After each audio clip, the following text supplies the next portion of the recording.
In this video, I'm going to show you guys how to overlap objects and in order to make it look like things are in front of other things, or that things are smaller in the distance and bigger in the foreground.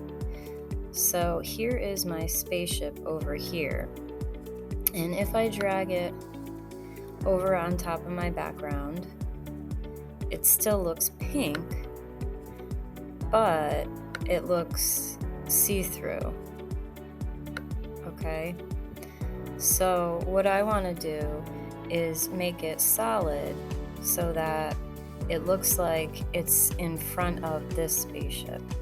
So I'm going to go to my fill color and I'm going to click on the same color as my background, and then once I fill it, I can put it in front of other objects. Okay, and it'll look like it's in front of other objects. If it does this and it goes behind an object, what you can do is you can go to Arrange, Order, and you can bring to front, and now it's in front of that object. Okay, so in your projects, you want some things to overlap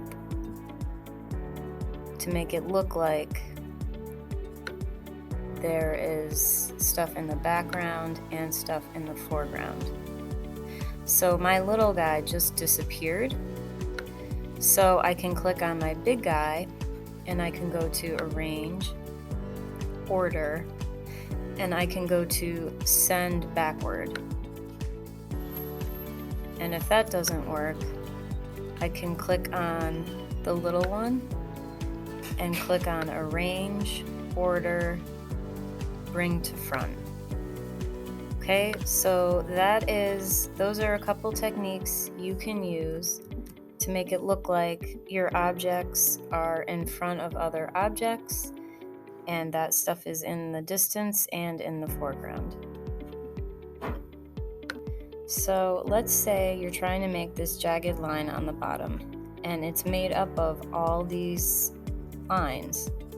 So instead of clicking on the Select tool and having to hold Shift and click on each one at a time, what you can do is you can click on the Select tool, and then you just click and drag, and this rectangle will appear, and you just make sure it's touching every single line and let go, and they're all selected.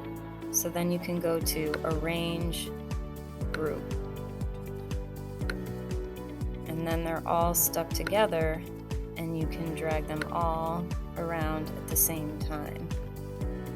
And then you can hit Control-C to copy and paste, so you have two of them, and then you can even group the two of them together.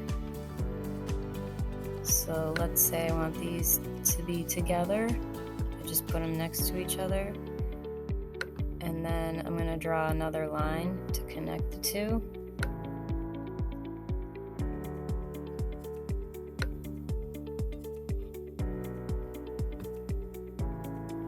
And then I go back to my Select tool and I draw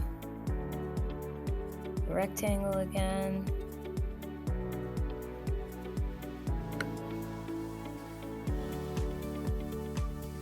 It selects them all. Then I'm going to go to Arrange, Group, and now they are all together for an even bigger line. And then let's say I want it to stretch across my whole page, I can just stretch it out. And then I want to make it a little fatter, so I'm going to go to Weight, and that's it.